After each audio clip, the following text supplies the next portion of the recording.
네, 안녕하세요. 삼성전자 주주분들 강프로입니다. 삼성전자 오늘 장 초반부터 마이너스 8%가 넘는 주가의 급락이 발생이 됐는데 도대체 이 하락이 나오고 있는 이유가 뭘까요? 정말로 삼성전자가 고점이어서 메모리 반도체가 끝나서 이러한 하락이 나오는 걸까요? 그건 아니라고요. 만약에 정말로 메모리 반도체가 고점이었으면 훨씬 더 많은 거래량이 나왔어야죠. 하지만 오늘 삼성전자 주가의 급락이 거래량이 동반된 급락이라고 보기에는 굉장히 어렵다고요. 실제로 프로그램 아직까지 300만 주밖에 매도를 던지지 않았어요. 수급상에서도 외인들 4만 주밖에 매도를 던지지 않았죠. 정말로 고점이어서 삼성전자 주가의 급락이 나오는 거였다면 훨씬 더 많은 거래량이 동반돼야 된다고요. 최소 지금의 2배 이상은 나왔어야겠죠. 제가 생각했을 때 삼성전자 주가의 급락이 나오는 이유는 국민연금의 리밸런싱도 있겠지만 꼴랑 2천억밖에 안 되는 리밸런싱이 이 정도의 급락을 만들었다고 보기에는 굉장히 어렵고 지금 달러엔 환율이 162엔을 돌파했기 때문이에요. 아니 삼성전자 주가를 얘기하는데 왜 갑자기 달러엔 환율을 얘기하냐 얘기하시는 주주분들 분명 계실 텐데 이 달러엔 환율이 중요한 이유가 뭐냐면 24년 8월 하루 만에 코스피가 8.7% 넘게 급락을 했었던 엔캐리 트레이드 청산이 왜 발생한 줄 아세요? 달러엔 환율이 162엔을 돌파하면서 일본 중앙은행 금융당국이 시장에 개입을 하겠다 발언을 했기 때문이었어요. 그러니까 또다시 달러엔 환율이 162엔을 돌파하니까 금융당국이 개입하는 건 아니냐, 엔캐리 트레이드 청산이 또 한 번 시장의 급락을 만드는 거 아니냐라는 우려가 지금 삼성전자 주가에 급락을 만들고 있다는 거죠. 왜냐면 엔캐리 트레이드 청산이 나왔을 땐 엔화의 가치가 급격하게 치솟고 그렇게 됐을 때 엔화를 빌려서 투자를 하고 있었던 레버리지 세력들이 환차 손을 피할 수가 없다고요. 막대한 손해를 볼 수밖에 없다고요.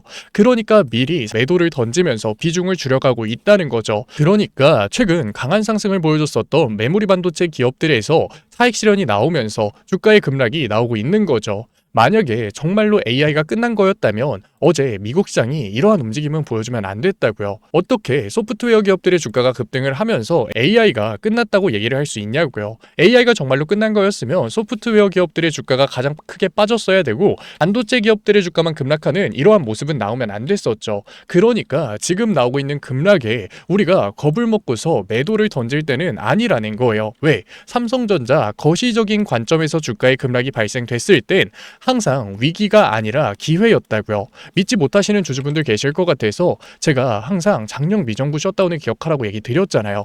작년 미정부 셧다운 때 삼성전자 정말 가파른 상승을 보여주면서 처음으로 10만 전자를 돌파했어요.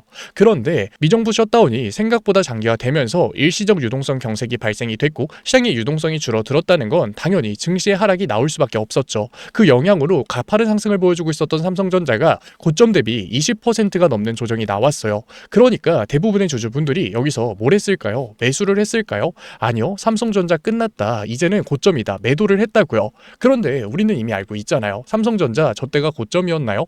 아니죠. 저점이었죠. 그 이후로 훨씬 더 가파른 상승을 보여주면서 10만 전자가 뭔가요? 20만 전자를 돌파하는 모습까지 보여줬다고요. 그리고 최근 이란 전쟁도 마찬가지죠. 유가가 올라가고 물가가 올라가면서 당연히 삼성전자 주가는 고점 대비 30%가 넘는 하락이 나왔어요. 그런데 이때도 삼성전자 위기였나요? 기회였나요? 결국 기회였잖아요. 이때 매수를 했어도 삼성전자 훨씬 더 높은 수익률 가져가고 있다고요. 그런데 반대로 저때 겁을 먹고서 매도를 던진 주주분들이 지금 삼성전자 매수할 수 있었을까요? 절대 못한다고요. 내가 고점인 줄 알고 걱정되는 마음에 매도를 했는데 내가 매도를 던진 것보다 높은 가격에서 어떻게 매수를 하냐고요. 삼성전자처럼 모멘텀이 살아있는 종목에서는 그래서 우리가 신중하게 대응을 해나가야 된다는 거예요. 단순하게 주가만 보고 있다가 예상보다 강한 하락이 나오니까 매도를 던지고 주가가 상승을 하니까 이제 시작하는구나 조급하게 매수를 한다면 항상 후회가 남을 수밖에 없다고요. 내가 매수를 하니까 주가가 조정을 받고 내가 매도를 하니까 주가가 상승했었던 경험 다들 있으시잖아요.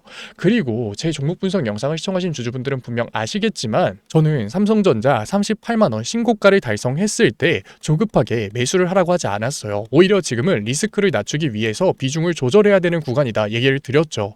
아마 제 영상 영상을 계속해서 시청하셨던 주주분들 같은 경우에는 지금 매도를 생각하기보다는 언제 기회를 잡아야 될까 고민하고 계실 거예요. 그래서 제가 지금부터 삼성전자 언제 저점이 잡힐 건지, 어떤 시그널이 나왔을 때 매수를 해야 되는 건지 얘기 드릴 거니까 지금부터 집중해 보세요.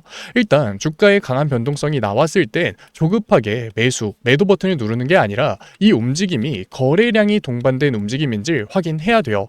왜냐하면 거래량이 동반된 하락이 나왔을 땐 우리가 매수를 하면 안 된다고요. 이게 왜 그런 거냐면 거래량이 동반됐다는 건 결국 매수를 해주고 있는 사람이 있다는 거예요. 그럼에도 불구하고 매도가 너무나도 많다 보니까 주가의 하락이 나오는 거죠. 추가적인 조정이 나올 수 있다는 거예요. 이때 조급하게 매수를 한다면 예상치 못한 변동성에 내가 매수를 하자마자 조정이 나오니까 패닉셀을 던질 가능성 굉장히 높다고요. 그래서 우리는 거래량이 동반되지 않은 하락이 나왔을 때 기회를 잡을 거예요. 거래량이 동반되지 않은 하락이 나왔다는 건 개인들의 패닉셀이 나왔거나 혹은 호가창이 너무 얇아서 일시적으로 나온 급락이기 때문에 저점 매수가 들어오면서 반등이 나올 가능성이 굉장히 높다고요. 물론 정확한 타점에 대응을 하기 위해서는 수급도 같이 봐야겠죠. 그런데 수급을 볼 때 많은 주주분들이 실수를 하시는 게 단순하게 외인들이 매도를 던지고 있으니까 지금은 관망해야겠다 생각을 많이 하시거든요. 그런데 여기서 중요한 건 단순하게 외인들이 지금 당장 매도를 던지고 있다가 아니라 추세가 전환이 됐느냐 안 됐느냐예요. 만약에 외인들이 매도를 던지고 있다고 하더라도 수급에서 이격이 좁혀지면서 추세를 전환하는 모습을 보여줬다면 그때는 관망을 하는 게 아니라 기회를 잡아가야 된다고요. 지금 강한 조정을 보여주고 있는 삼성전자에서 외인들이 추세를 전환했을 땐 우리는 겁을 먹고 있는 게 아니라 매수를 해나가야 된다고요. 물론 이게 생각처럼 쉽지는 않죠. 왜냐하면 큰손 세력들은 항상 개인들의 매물을 매집하기 위해서 변동성을 만들어 가잖아요. 매수를 하다가도 매도를 하면서 개미털기를 하잖아요.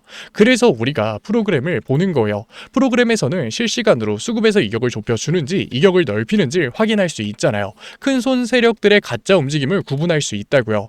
그리고 최소한 추세 전환 같은 중요한 움직임이 나왔을 땐 그 움직임을 메이저 증권사가 만들고 있는지 확인해야겠죠. 삼성전자의 메이저 증권사는 공매도 3사와 외국계 증권사가 있어요. 아직까지 외국계 증권사가 포지션을 전환하는 모습을 보여주지 않았고 공매도 3사의 뚜렷한 움직임도 나오지 않았기 때문에 지금 당장은 우리가 삼성전자 기회를 잡지 않지만 이러한 시그널이 나온다면 언제라도 기회를 잡을 준비를 해나가야 된다고요. 왜? 삼성전자의 모멘텀은 끝나지 않았으니까. 삼성전자의 기업 가치는 내려가지 않았으니까. 2분기 실적에 대한 기대감이 있는 거 우리 모두 다 알고 있고 앞으로도 메모리 반도체 쇼티지와 CPU 쇼티지까지 삼성전자의 영업이익을 끌어올려줄 수 있는 거 다 알고 있잖아요.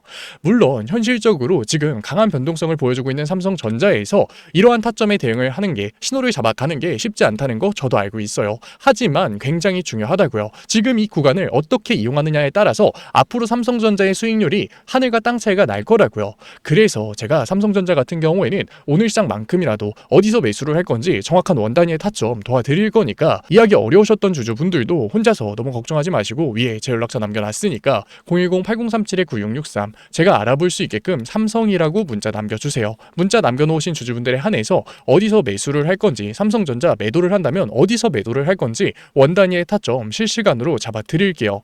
물론 제가 100%의 최고 타점 10원 단위까지 맞추는 최저점 매수와 최고점 매도 이런 걸 해드리겠다는 게 아니에요. 지키지 못할 약속은 하지도 않는다고요. 왜냐하면 주식은 정답이 있는 시장은 아니거든요. 그런데 여기서 중요한 게 뭐냐면 신호를 잡아갔을 때 정답과 가까운 선택은 해나갈 수 있다고요. 그래서 제 노력이 닿는 한 제가 해드릴 수 있는 한 정답과 가까운 선택 안에서의 원단위의 타점 도와드릴 거니까 아직까지 구독 안 눌러주신 주주분들 같은 경우에는 구독 한 번만 눌러주시고 응원의 댓글과 좋아요 한 번만 눌러주신 다음에 신호라도 꼭 받아가셨으면 좋겠어요. 제가 삼성전자 10원 단위의 타점이 중요하다는 게 아니에요. 하지만 신호가 나왔을 때 그에 맞는 대응은 할 수 있어야죠. 그래야 최소한 후회가 남는 투자는 하지 않는다고요. 그래서 제가 중요한 신호들 잡아드리고 있는 거니까 지금까지 종목 분석 영상 시청하신 삼성전자 주주분들이라도 신호 꼭 받아가셨으면 좋겠어요. 그러면 삼성전자 얘기는 여기서 마무리하도록 하고 지금까지 종목 분석 영상 시청하신 삼성전자 주주분들을 위해서 제가 히든 종목 선물로 가져왔어요.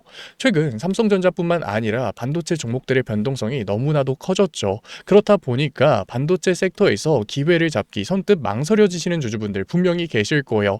그런데 그렇다고 해서 우리가 방산, 바이오, 주도주와 거리가 먼 섹터에서 기회를 잡아도 되는 걸까요? 물론 해지성으로는 기회를 잡아도 되지만 그건 아니라는 거죠. 왜냐면 지금은 누가 뭐라고 해도 주도주 강세장이라고요. 그래서 제가 생각했을 때 추가된 캐펙스 확대가 실질적으로 진행되는 만큼 이 캐펙스 확대의 수혜를 받는 종목에서 기회를 잡아야 안정적인 수익률을 가져갈 수 있다고 생각해요.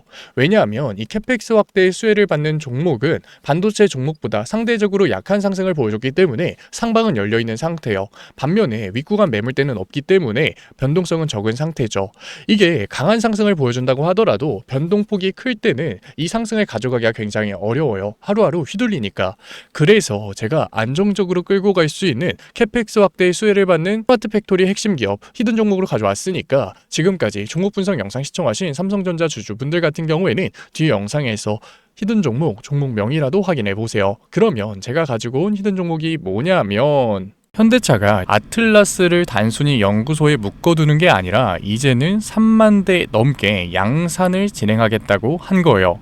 자, 잘 생각해 보세요. 로봇의 팔다리를 만드는 기술 어디서 올까요? 갑자기 하늘에서 떨어지나요? 아니라고요. 자동차 산업 같은 경우에는 우리가 제조업의 정수라고 부를 만큼 굉장히 복잡한 구조를 가지고 있어요. 그러니까 현대차에 자동차 부품을 납품하는 회사들이 굉장히 많았다는 거죠. 그런데 현대차가 이제는 단순히 자동차 판매를 하는 회사에서 넘어서 SDV, 더 나아가서 피지컬 AI까지 넘어가고 있어요.